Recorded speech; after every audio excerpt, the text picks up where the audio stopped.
So good evening everyone. Today we are going to have a discussion on a topic. Name of the topic is biological warfare and the need for strengthening biosecurity through bioattribution. So basically we are going to discuss about this topic. This topic is very important, right, for two papers. One of the paper is, let's say if we talk about the relevance of this particular topic, right, relevance. So it's important, first of all, it is important under GS paper 2, right? So we are going to discuss about this particular topic under international relations. Then it's also important under GS paper 3. GS paper 3. So in GS paper 3, we talk about internal security. So internal security, when we discuss about it, so we generally talk about, let's say, how do we have security in our nation? How do we, let's say, protect our nation from different kinds of warfare from other, let's say, influences from non-state actors and all. So it is important under internal security also. It is important under internal security as well. Internal security or defense. This topic is also important under GS paper 3 under science and technology. I'll make you understand how. Then we have, let's say, this topic also becomes important for GS paper 4. What? GS paper 4. Ethics, integrity and aptitude. Right? It is important under ethics, integrity and aptitude. Why it is important under ethics, integrity and aptitude? I'm going to make you understand about this. So this topic is very much relevant from various perspectives, like, from, let's say, considering various areas of the syllabus. Now we need to understand what do we mean by biological warfare. First of all, we will understand the meaning of biological warfare. Then we will understand about biosecurity. We will understand what is the meaning of bioattribution. And having understood all these things, we are going to understand about some of the, let's say, historical context where, let's say, different countries or regions have resorted to biological warfare. We are going to understand the challenges associated with these biological warfares, and then we are going to discuss about some of the global conventions or let's say security measures across the world to protect the countries from any kind of biological warfare. Okay, so we are going to discuss about biological weapons convention as well. Okay, so this biological weapons convention is also linked or associated with chemical weapons convention. So we will discuss about all of it, right? So let us understand about what is biological warfare. Okay, so let's discuss about this concept, that what is biological warfare. What is biological warfare? So when we talk about biological warfare, generally we talk this particular thing under the context of, let's say, war between different states or war between different nations. Whenever different states or nations use some biological, let's say, like biological components to wage warfare against one another, that is known as biological warfare. In biological warfare, they use, let's say, bacteria, virus, fungi or toxins. Okay, what? So biological warfare means here usage of what? Bacteria, viruses, fungi or toxins, right? Or toxins in warfare. Or toxins in warfare. So this is the definition of biological warfare. What? This is the definition of biological warfare. So in biological warfare, different countries or different states or non-state actors resort to using bacteria or viruses or fungi or toxins, right, in case of warfare. This biological warfare is not a conventional warfare. So when we talk about warfare, warfares are of different types. One is known as conventional warfares, where people use conventional weapons in war. For example, people might be using swords, spears, etc. But if we talk about modern warfare, nowadays different countries are using missiles, right, to wage warfare against one another. That is known as modern warfare. But biological warfare is a different area of warfare altogether. So this is the thing. Usage of this thing. And like who are actors. When we talk about who are actors, actors means those people who use biological warfares, right? Who are actors. So actors means, let's say, like a person, an individual, a group, a country that uses biological weapons to wage warfare. Means like they can use viruses.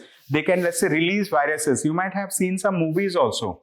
And recently, COVID-19 pandemic, when it, let's say, struck different countries in the world. So a lot of people in the world have lost their lives. And there was a conspiracy theory also. According to that conspiracy theory, people thought that, like, COVID-19 virus has been made in a laboratory in China. Means like they have attributed this particular thing to China. So we are going to understand about the meaning of attribution also. So who are the actors of biological warfare? The actors of biological warfare can be individuals. Okay, they can be individuals. They can be a group of people. They can be a non-state actor. Okay, they can be a non-state actor. Or they can also be, it can also be used by state. In international relations, we call state to be something which, let's say, it is a nation. For example, India is considered to be a state internationally. US is considered to be a state. China is considered to be a state. States can also use these things. So they are actors. Means like actors are those who use biological weapons to wage warfare against other countries. History is full of lot of examples of usage of biological warfare. But the thing is, we need to answer this question. We need to understand this particular concept. Is biological warfare, we need to understand, is biological warfare, let's say, allowed in the world? Okay, let us first understand that particular thing. And so we are going to understand about that particular thing, and we are going to discuss about, right, whether it is allowed. So is biological warfare allowed in the modern world? In the modern world, is it allowed in the modern world? We are going to understand this. When we try to answer, give an answer to this question in one word, in a single word, it is not allowed. Okay, it is not allowed. It is not allowed means countries, non-state actors, individuals, groups, none of them are internationally allowed to go for biological warfare. Why? We need to understand the reason also. Why it is so? Why it's not allowed? It is because of many international principles that are there, right? Because biological warfare actually, let's say, actually not adheres to, they do not adhere to some of the international, well-settled international principles. Why it is not allowed? It is not allowed because it violates some of the international principles, right? It is it is not allowed because it violates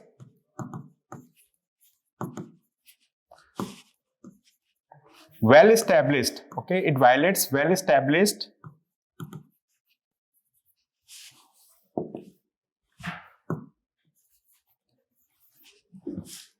international principles, well-established international principles of warfare, okay, principles of warfare. Let's discuss about those international principles of warfare. We are going to understand about those principles one by one. Number one, when we talk about principles of war,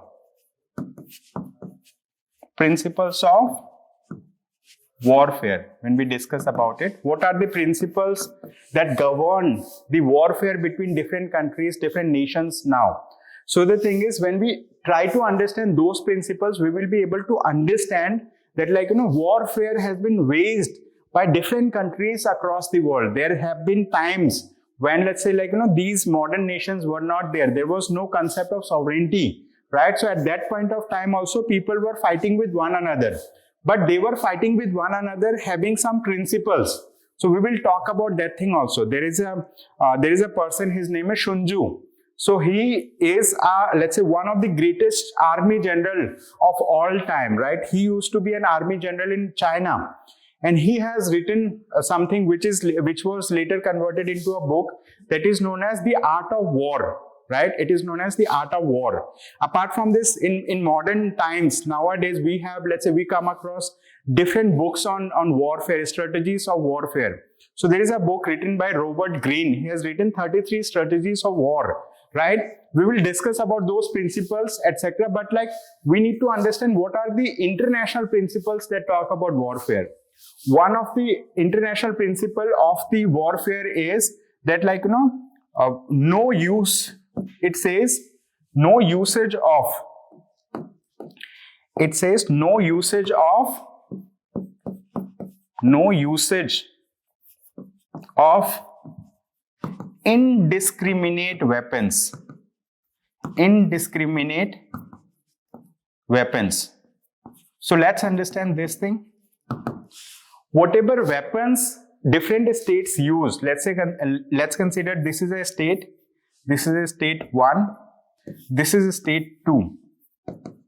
When they are in a state of war, let's say they are in a state of war.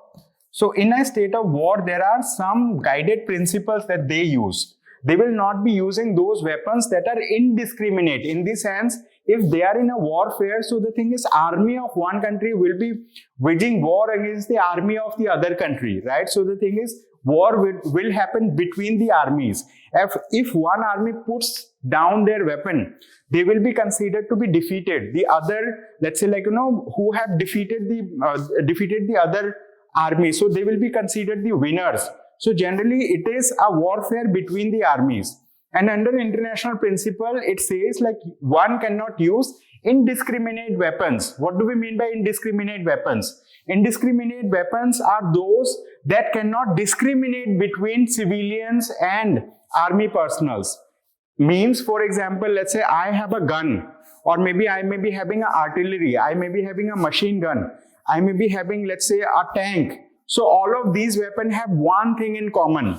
If you have a tank, if you have a gun, if you have something, you can direct your tank, you can direct, let's say, your gun towards a person, towards a territory, or towards, let's say, an establishment. Means like you can direct that, like it is going to affect the army establishment of the other country. It is going to kill the army personnel of the other country. It's going to, let's say, harm the army, let's say, establishment, the entire regiment. So the thing is, those weapons are, let's say, considered to be conventional weapons, and these weapons are directed towards a particular, let's say, opponent.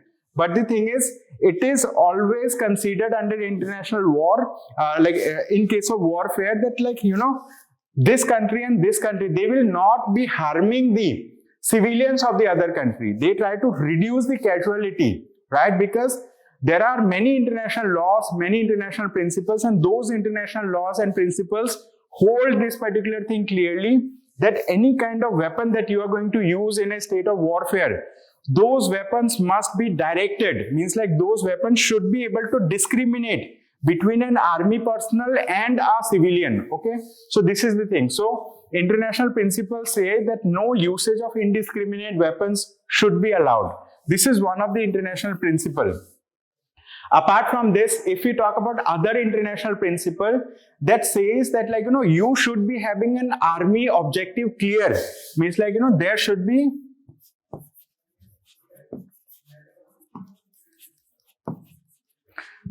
be clearly defined. Okay, there should be clearly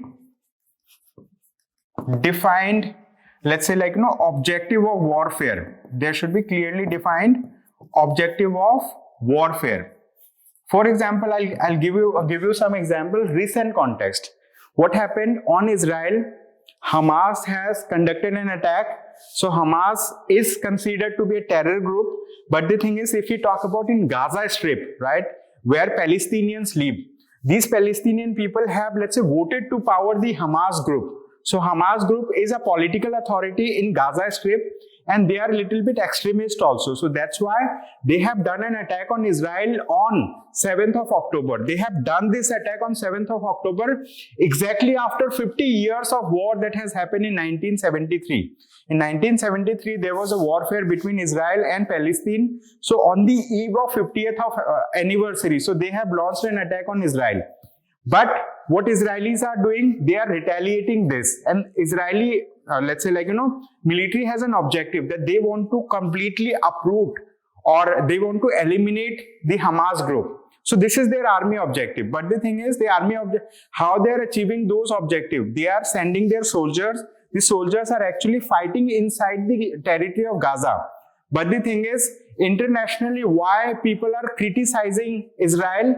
Because many Israeli soldiers, let's say they are not only killing the army personnel, they are not only killing the Hamas people, right? They are also killing civilians, they are killing children, they are killing, let's say, women. So the thing is, under international principle, it is clearly, let's say, understood, right? So it is understood that they should not be killing the civilians, they should not be killing the children or women. But Israeli forces have resorted to killing the children and women. Okay, that's why they are being, that's why they are being criticized. Okay, and the thing is, what happens? It says there should be clearly defined objective of the warfare. So Israel has clearly said that we want to eliminate the Hamas. But they should only think of eliminating the Hamas, not eliminating the children, women, right, in the Gaza Strip. That's the thing. Apart from this here, one of the international principles says, there should be minimum casualty. There should be minimum casualty of civilians. Okay, there should be minimum casualty of civilians. Means minimum number of civilians should die. I mean it is as far as practicable, none of the civilians should die. What India has done, let's say in India, there have been many army establishments, you might have heard about Balakot terrorist strike, right? In some of the army camps, let's say terror groups have attacked.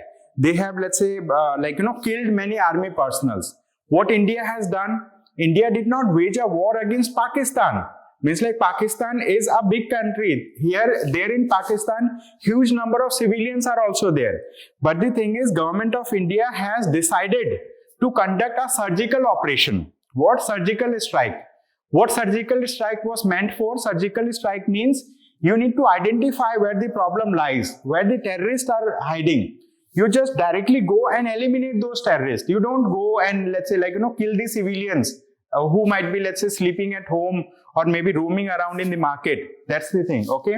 So India has showcased a very, let's say, developed idea of waging warfare against enemies, right? So terrorists are our enemies. And that's why India has also focused, let's say, in the United Nations, let's say, organization, India has proposed that internationally they should adopt a clear definition of what is terrorism. But so far, the definition has not been clearly adopted so far. I mean, it has been long time. That's the thing. So there are some international principles. So that because these biological weapons, let's say, they can affect a civilian, they can affect a children, they can affect old age persons, they can affect, let's say, soldiers. They have the potential to wipe out the humanity, right? So the thing is, different countries in the world, these countries have seen the effect of such kind of biological warfare in the past also, right? We're going to discuss about those things. So this biological weapon, so what they have done, they have created a convention. This is known as, they have created a convention. Name of the convention is Biological Weapons Convention. Okay, it is known as Biological Weapons Convention. This Biological Weapons Convention was created in 1975. When? In 1975. So we are going to discuss about this Biological Weapons Convention. So according to the Biological Weapons Convention, as of now in the Biological Weapons Convention, huge number of countries are signatory to it. Okay. So it was, let's say, Biological Weapons Convention entered into force in 1975. How many state parties it has? it has 185 state parties. It has 185 state parties, means 185 countries are members of this Biological Weapons Convention. In short, we can say BWC, Biological Weapons Convention. So 185 state parties are part of it. And the thing is, like, this Biological Weapons Convention has, let's say, categorized this thing as the biological weapons, as it has categorized biological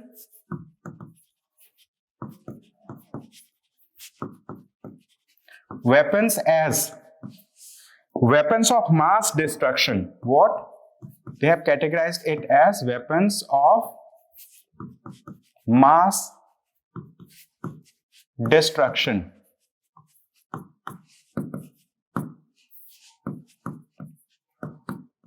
Okay, they have categorized this biological weapons as weapons of mass destruction.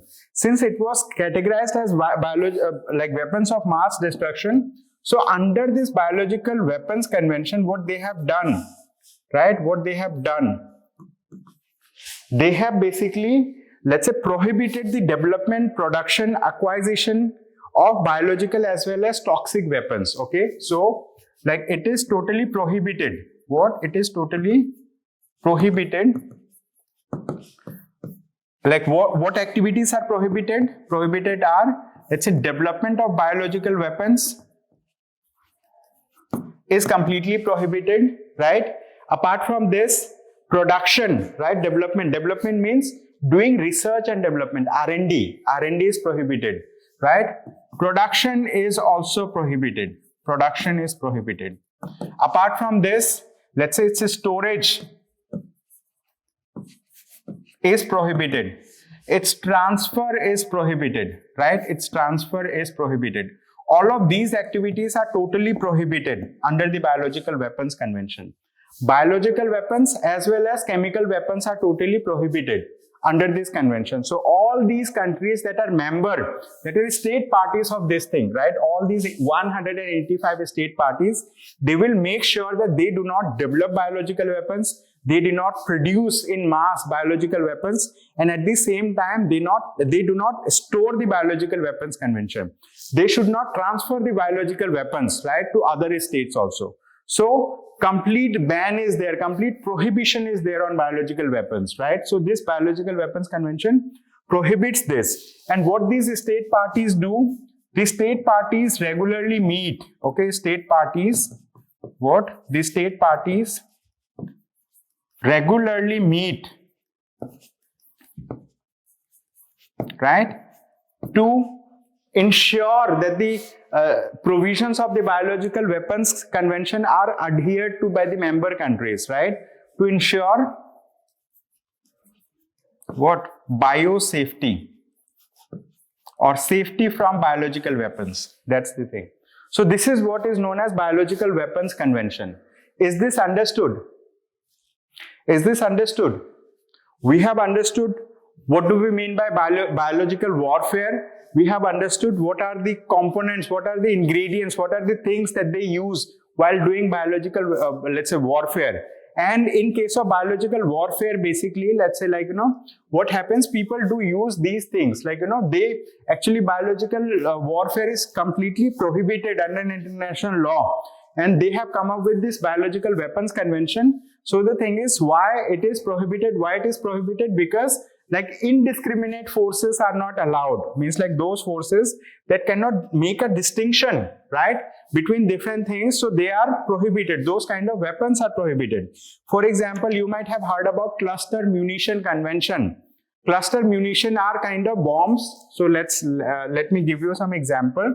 There are other types of weapons of mass destruction. Okay, I'm just giving you an example. For example, you might have heard about Cluster Munition Convention. So under Cluster Munition Convention, they have said that cluster munition, that its production, storage, or let's say selling, etc., completely prohibited. But some countries have, let's say, still have the storage of the cluster munition. So what do we mean by cluster munition? Cluster munition are kind of, let's say, mines. What? cluster, let's say like, I'm just drawing this thing, cluster munition. So cluster munitions are like mines. What are mines? For example, you might have seen that people use mines and they throw, right? Army personnel, they have mines, they throw on others, right? So what it does, it explodes. But the thing is, the cluster munitions, like, it is thrown using some kind of big barrel gun type thing. For example, if you have, let's say, AK-47 type of thing, so like, it is done using this. And the thing is, at the same time, huge number of cluster munitions go and they strike the enemy target. Let's say like, here people have, army personnel have houses and all, or army camps are there. So it, let's say like, strikes there. But one problem is there with this cluster munition, that not all munitions that fall on the ground, they do not explode at the same time. Some cluster munitions, some of these mines, they may, let's say, stay there on the ground for a very long period of time, for 10 years, 20 years, until someone, let's say, puts his feet on it. Means like, it can later on act as land mines. Means like, even after warfare ends, so the thing is, there is a likelihood if people go over there, they will be killed. If animal go over there, they will be killed.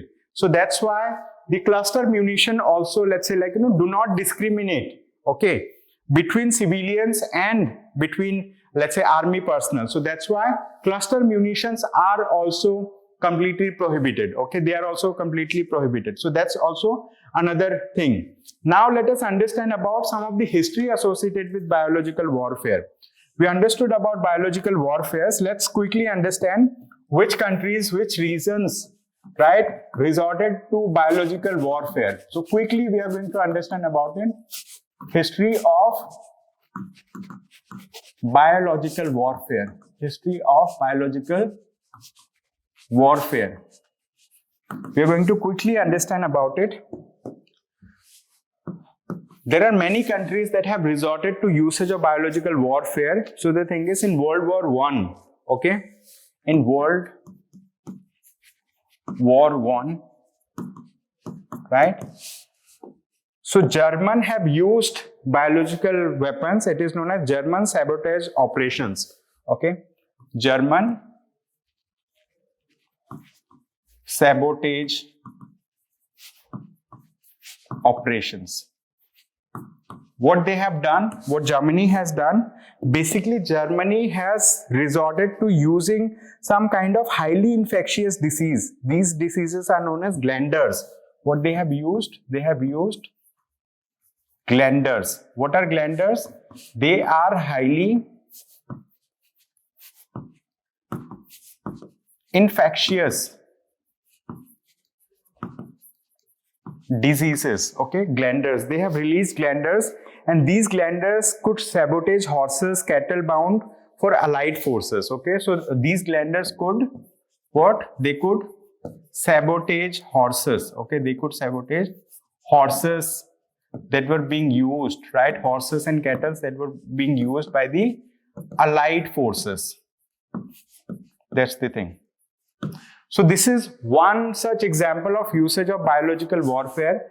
Then during World War II also, Japanese unit 731, during World War II, right, during World War II, there was a Japanese unit. It is known as Japanese Unit 731, okay. This particular unit also resorted to using biological weapons, okay. So they have conducted experiments on humans and released biological agents over Chinese cities, okay. So they have, what they have done, they have released biological weapons over Chinese cities, okay, over Chinese cities. So that has led to plague, right? Huge amount of plague happened, okay? That had led to plague in China, right? So plague infected fleas and cholera were among the agents used, okay? Plague infected fleas or flies and cholera, like, they were released by Japanese. So during World War I, there is a history. During World War II, people have resorted to this. So Biological Weapons Convention was signed by different countries in 1975. But World War I has happened from 1914 to 1919. World War II, 1939 to 1944, right? So that was the time. Means like before Biological Weapons Convention came, these incidences have already happened. Apart from this, let's say like, in 1979, Sweat-soaked anthrax leak. Okay, there was a, let's say, leak by Russia. Okay, there was a kind of accidental release of anthrax spores happened. When in 1979, this name may be little difficult because it is written in Russian. So it is SVED, like SVERD. So LOVSK. So this is Swed-lost anthrax leak. Okay, so anthrax leak has happened. So this particular leak that has happened, this leak has happened from Russia, and it was a kind of accidental leak. Okay, it was a kind of accidental leak, and because of this accidental leak, huge number of people got killed. Okay, huge number of people got killed. So this is another, let's say, example of this thing. Apart from this, in 1980, Iraq's chemical and biological weapons program. Okay, in 1980 also, in the year of 1980, Iraq has conducted similar program, Iraq's chemical and biological weapons program.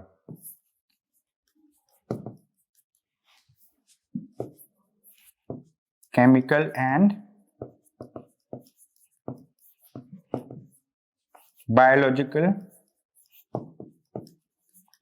weapons program. So basically, at that point of time, Iraq was in a state of warfare with Iran. Okay, Iran and Iraq war was going on. So that time, Iraq has developed some kind of biological weapons. Okay, so this was a kind of Iran versus Iraq war, right? So Iraq has used biology, it has started developing this thing. In 2001, anthrax attacks has happened in the United States. Okay, in 2013, right? So 2013, this is very important. I'm just writing directly 2013. So sarin gas was released. Where? In Aleppo city in Syria. So let's understand this. What is sarin gas? Sarin gas is also known as nerve agent.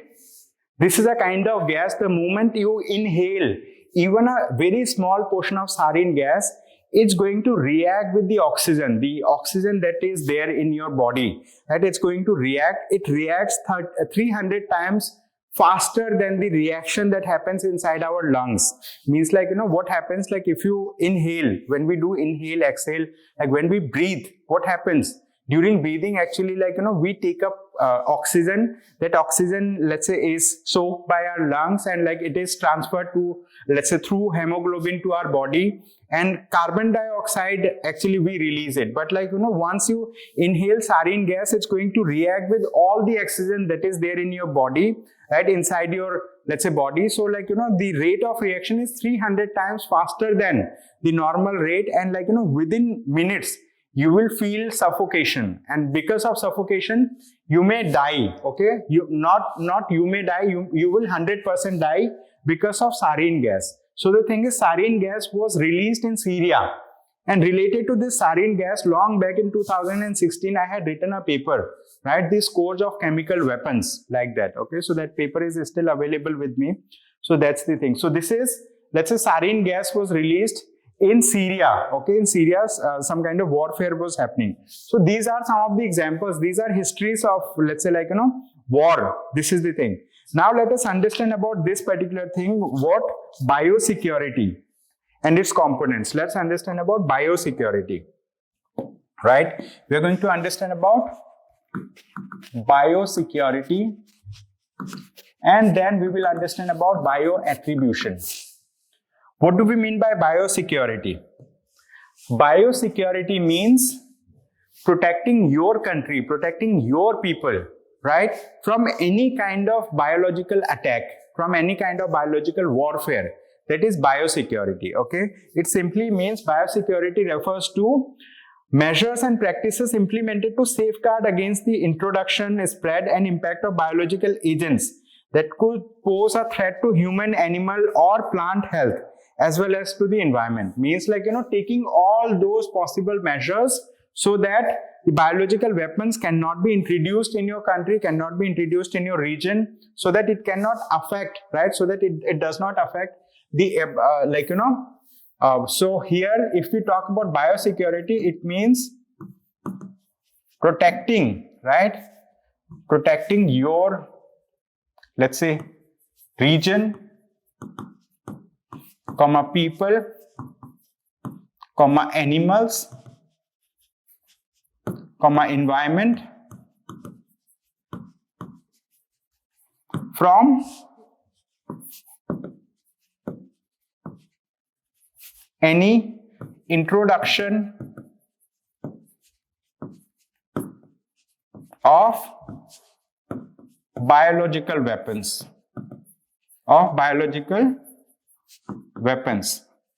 So this is biosecurity. What are the components of biosecurity? There are many components. Let us quickly understand about the components of biosecurity quickly. Okay, so it will be a very short discussion related to biosecurity. Number one, what we do? We focus on prevention of disease spread. Okay, prevention of disease spread. Means as part of this, as part of biosecurity, we prevent the spread of any disease because of biological weapons. So that's why we do not allow any introduction or any kind of, let's say, release of any kind of biological weapons in our territory. So we prevent the spread of biological weapons. Second thing is, what we do, if it is, let's say, if it spreads, so we go for quarantine and isolation. What? We go for quarantine and isolation. For example, let's say COVID-19, it's a kind of, let's say, contagious infectious disease. So if one person is affected by COVID-19, it may affect other person also. If that person comes in contact with the other person, if his bodily fluid gets in touch with the bodily fluid of the other person, okay? So so if a person is affected by biological weapons, if a person is affected by any kind of, let's say, infectious disease, so he is put under quarantine and he is put under isolation so that he does not infect other people. Okay, this is the other measure, right? This is the other thing that we do. Apart from this, control, access, and security measure. Okay, so what we do? We take many other steps also. For example, risk assessment and management. We also do risk assessment. Risk assessment and management. So we have experienced it firsthand. I mean, what has happened when COVID-19 was there? Every day, some of government officials used to come online, maybe through YouTube, through other means. They used to share information that this is the region which is highly affected because of COVID-19. You should not go into that region. Okay, so they used to assess the risk in certain regions and they used to disseminate information, right? So we were staying in Delhi. So in Delhi, Arvind Kejriwal used to come online every day to talk about what measures that the government is taking, what people should do, why people should stay in quarantine, why should people should think of staying in isolation, right? So that was a kind of awareness was being spread. Why? Because they were continuously assessing the risk and they were trying to manage the risk. Okay, this is the thing. And apart from this, as we discussed, public awareness and education. Public awareness and education is, let's say, given importance in this case. So that's how we focus on biosecurity. Okay, this is the way how we focus on biosecurity. Now let us understand about a very important concept. This concept is known as Bio-attribution. What? It is known as Bio-attribution. So let's understand the meaning of Bio-attribution. What is the meaning of Bio-attribution? Let's say there is a country 1. There are many people inside this country. There can be huge number of people who are residing in this country. There is another country 2, right? In this country also huge number of people are there. But these two countries are, let's say, not so friendly with one another. One country is anti to other country. So this second country, what they can do, they can release some kind of biological weapons, means like they can release some viruses on the first country somewhere, let's say maybe in their river waters, in their river, let's say like if they release, let's say a gallon of virus affected thing. So since it is there in the river, it will directly, like, people will get affected. If one person gets affected, he is going to affect other person, and that's how the entire city, entire country may get affected, right? So that's the thing. But the thing is, like, bio-attribution means like whenever there are some incidences of a spread of some biological weapons, it can be virus, it can be bacteria, it can be fungi, it can be toxins, it can be anything, right? So whenever there is any such incidents, people will try to identify from where it was released, who has released it. So bio-attribution simply means, let's say, it simply means holding the actors responsible, right? Holding the actors. Actors means, we discussed earlier also, actors are individuals, right? Actors are individuals. It can be a group of persons. It can be a non-state actor. It can be a non-state actor.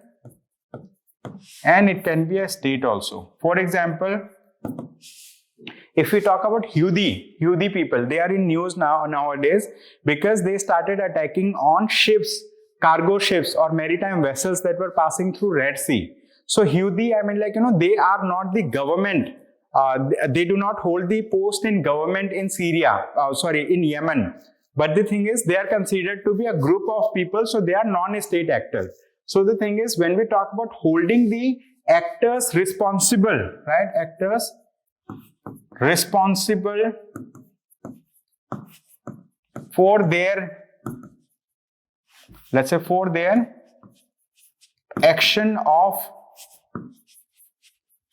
release of biological weapons, release of biological weapons. Means what happens over here, what we are talking about that, like, if a country releases it, what will be its, let's say, steps? Number one step is we need to identify. Okay, first thing is identification must be done, that, like, this particular virus seems to have originated from this region. After identification, what people do investigation. Proper investigation must be there. After people do investigation, then they attribute that, like, this was released by you, this has come from you or from your place. That is known as bio-attribution. For example, when COVID-19 struck around the world, what people have done, people have tried to identify from where it came. So slowly and gradually people were able to identify that it came from bat. So bat is a kind of repository. It's a host of COVID-19. It's a host of SARS-CoV-19, severe acute, let's say, what is the full form of SARS?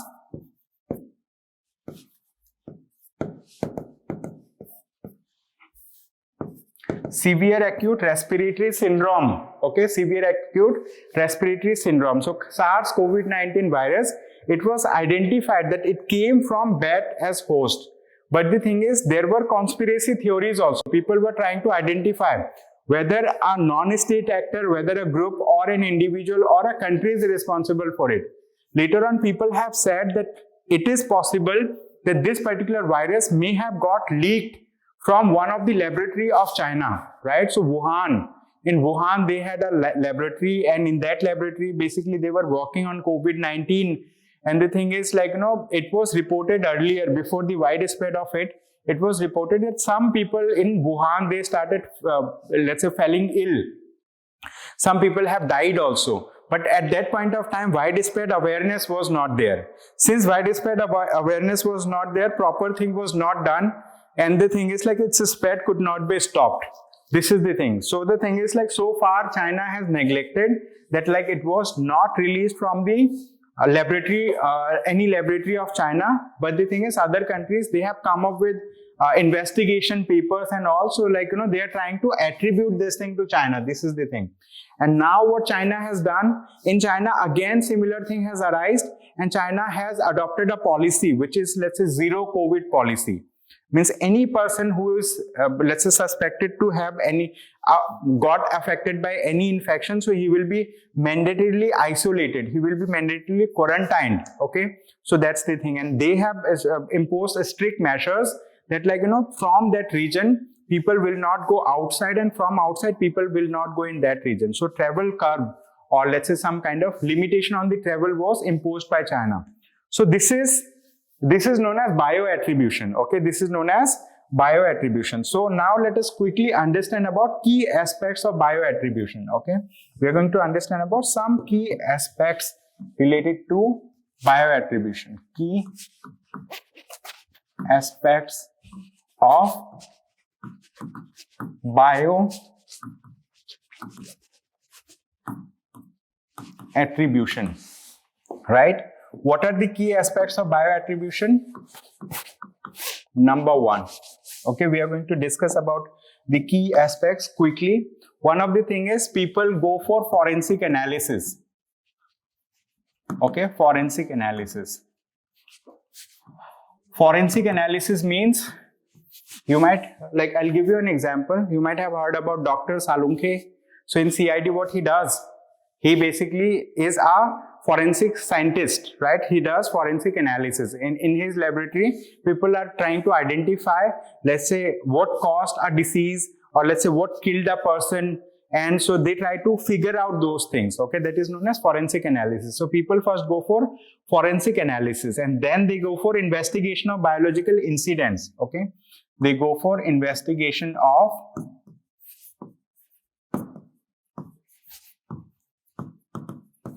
biological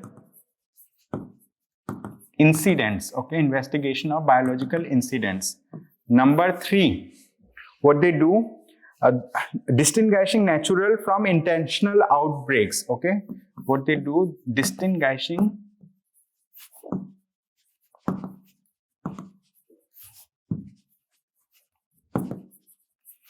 natural from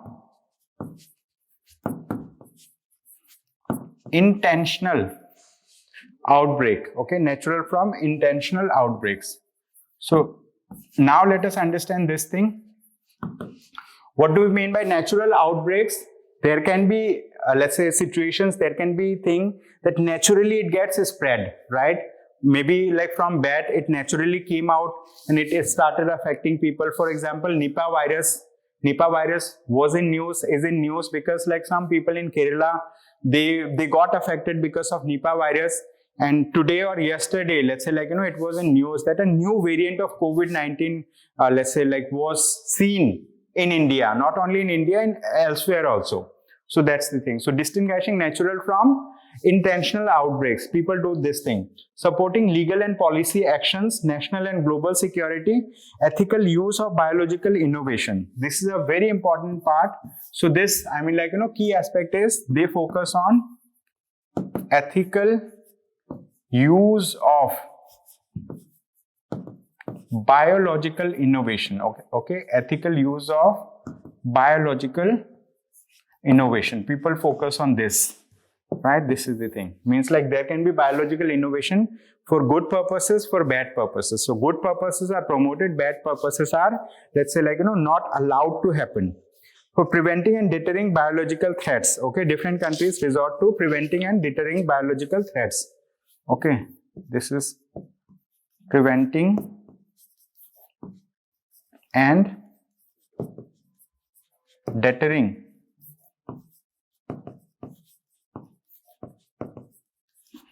biological threats. Okay, so people go for this.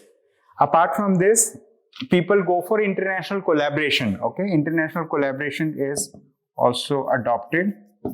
International collaboration. International collaboration means internationally, for example, you might have heard about the researchers from one country go to other country, they do research in the labs of other country.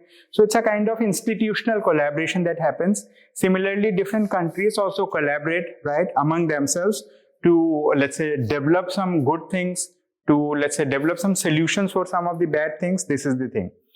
Why do we need, right? Why do we need, let's say, need to strengthen the biosecurity through bioattribution? There are multiple reasons.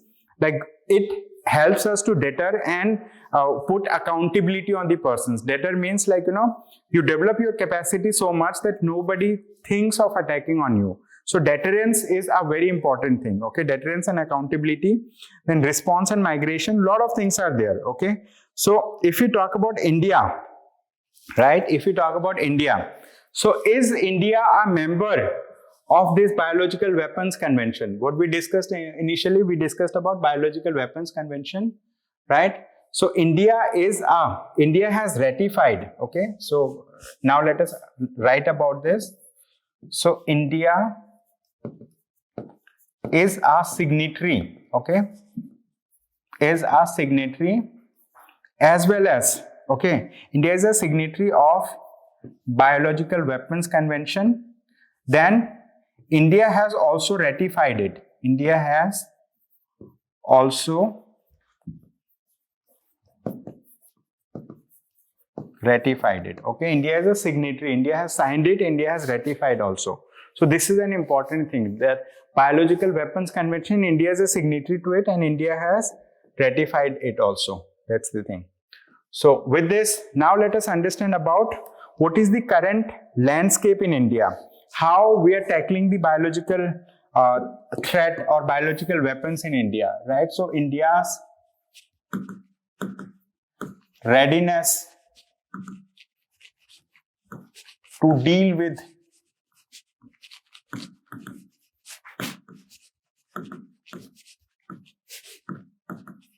biological weapons or its threats. Okay, biological weapons or its threats. If we talk about this, what India is doing, basically in India we do not have, let's say, very solid things.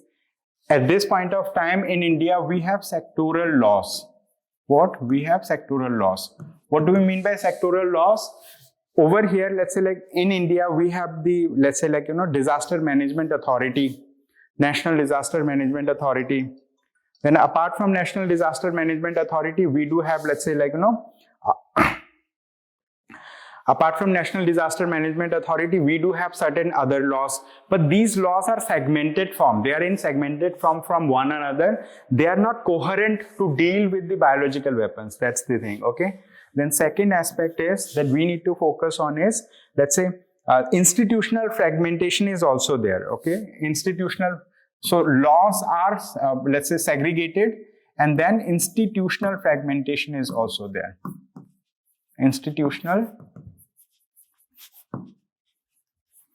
fragmentation is also there. Okay, related to this. Apart from this, in India, we do have, let's say, like, we are trying to advance in biotechnology, and we are, let's say, like, trying to deal with emerging threats. Okay, India is trying to deal with emerging threats. India is trying to deal with emerging threats through advancements in science and technology. Okay, through advancement in science and technology. This is the thing. Okay, So now there are many challenges also, there are many gaps also in this. Now let us quickly understand what are some of the global, let's say what are the global framework for biosecurity and biosafety. This is the most important part of the entire discussion. Global framework on biosecurity and biosafety.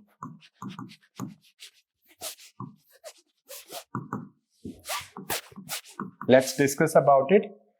There are multiple frameworks that are in place now. One of the framework is known as Tianjin Biosecurity Guidelines, right? One of them is known as Tianjin Biosecurity Guidelines. You can note it down. Tianjin Biosecurity Guidelines, right? 4 codes of conduct for scientists. 4 codes of conduct for scientists.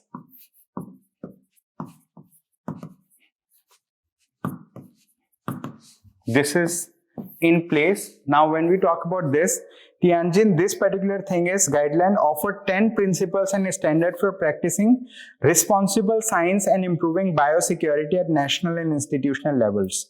It has been developed through a collaboration between the US and Chinese institutions, okay? So under this particular framework, they have developed 10 principles, okay? 10 principles, or they have developed 10 guidelines for the scientists, right? So that scientists, while they are working related to, let's say some innovation in, they're working with virus or with bacteria and all, so they should follow these guidelines, okay? These 10 principles have been developed with collaboration between US and Chinese institutions. This is one of the things. Apart from this, there is another thing which is known as United Nations Secretary General, right? Mechanism, United Nations Secretary General. United Nations Secretary General's mechanism, okay? In short, it is known as this. So what is this? United Nations Secretary General's mechanism for investigation of alleged use of chemical and biological weapons, okay? So United Nations Secretary General has created a mechanism for, let's say investigation of alleged use of chemical weapons and biological weapons. That's the thing. I'm just writing it quickly.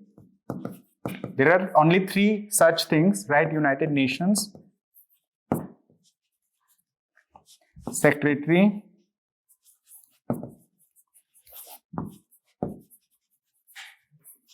Generals, okay? United Nations Secretary Generals mechanism for investigation.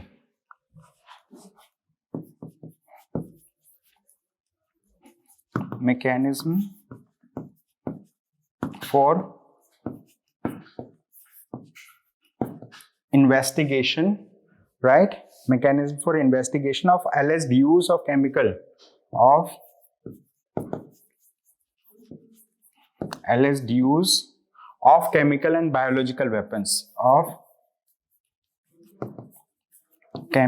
and biological weapons,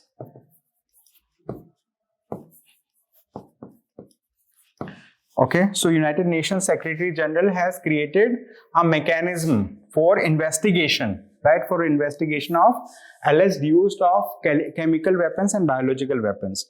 Then we have US National Bio-Defense Strategy, okay?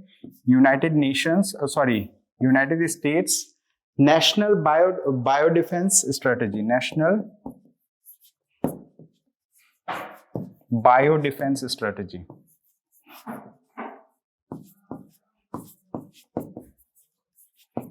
So United States has come up with its own strategy to protect its citizens from any kind of, let's say, biological attack of biological weapons.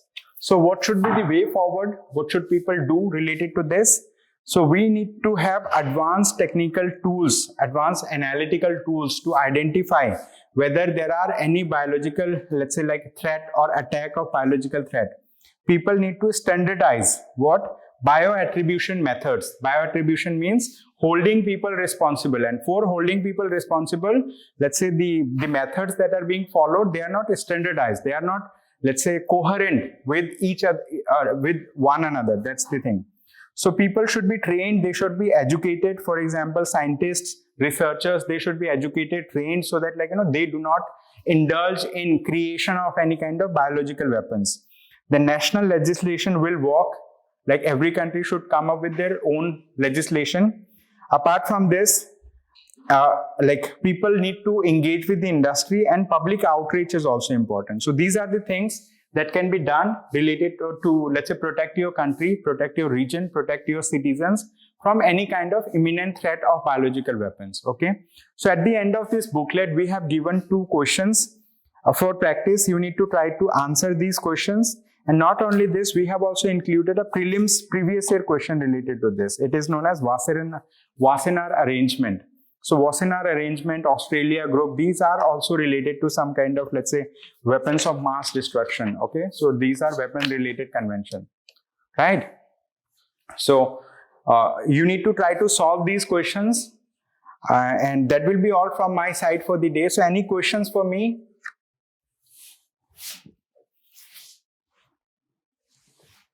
So you have written a question, sir, do you think we need provision of health emergency like national financial emergency? Yes, I really think we should have a provision of health emergency also in India.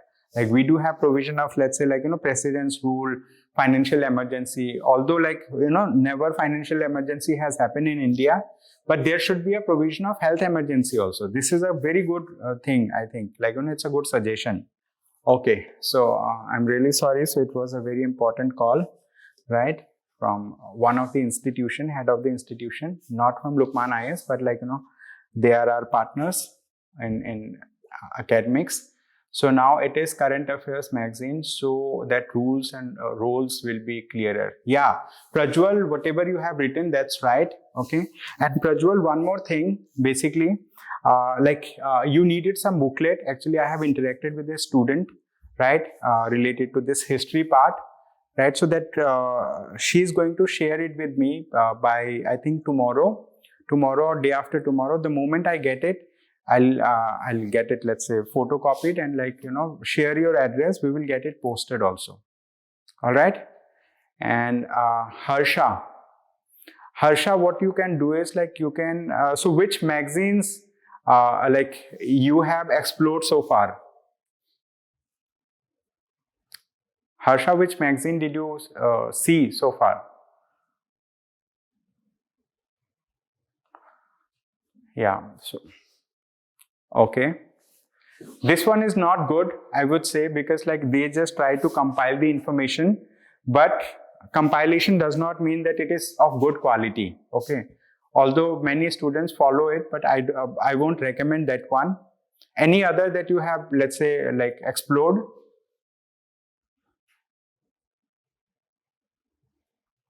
Okay. So you can refer to that. Yes, this one is good. Okay. Means like you can follow the Vision 1. That magazine is good, Current Affairs magazine. I've already discussed that, like, go thematic, theme wise. Means January month, go for polity, February polity, March polity, like that, cover one theme in a week, then cover the next theme in the next week. Go across months and you can cover that. Okay. So I think that magazine is good. Vajiram 1 is not good. Okay. Means like if you start reading, you will yourself identify that, like, which one is good, which one is not good. Yeah, most of the people do it, but from here UPSC does not ask questions, right?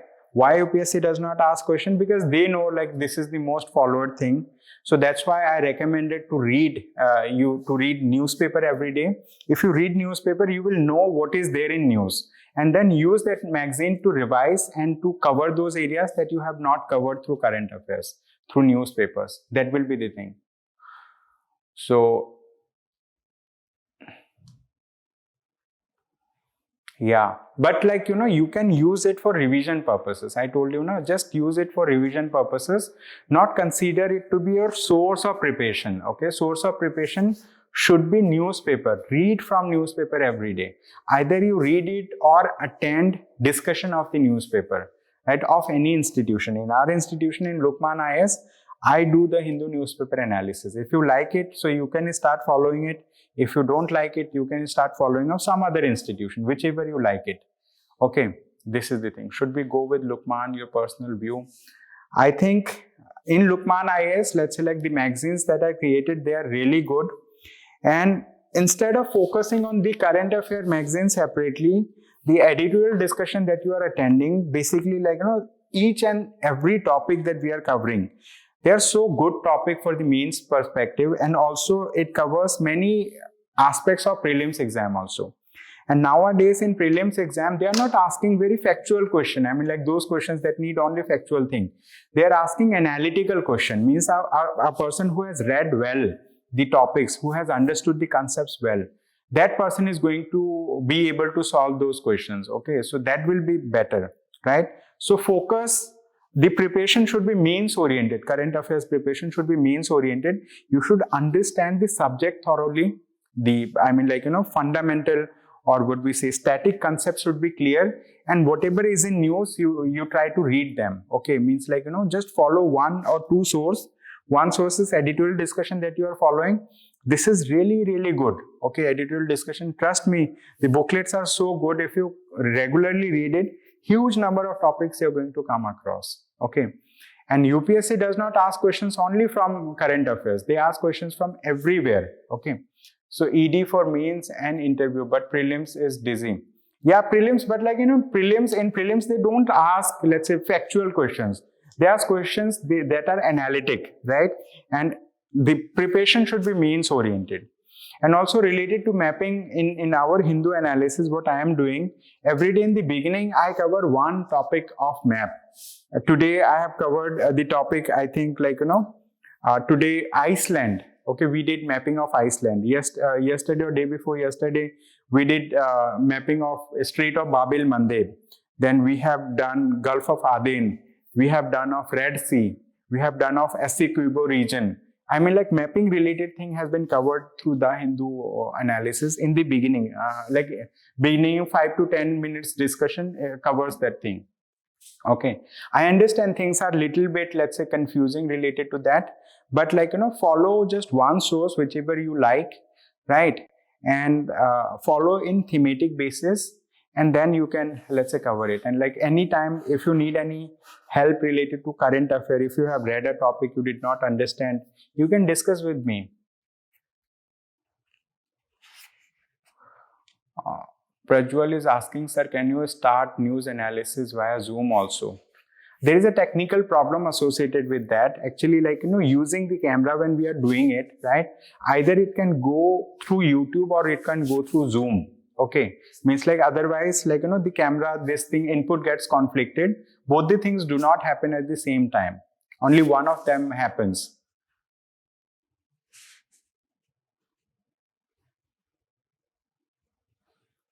Sir, can we expect ED topic on India-Oman relation also? Recently it was in news. Yes, recently it was in news. Definitely I'll suggest the team to include India-Oman relations. I have also discussed India-Oman relations.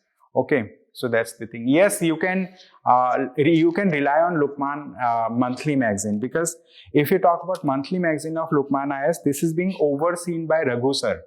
Okay, Raghu Ram sir. He teaches ED also. He takes ED discussion. He teaches international relations in GS Foundation. He is really a well-read person, and he makes sure that no error happens in the magazine. Okay.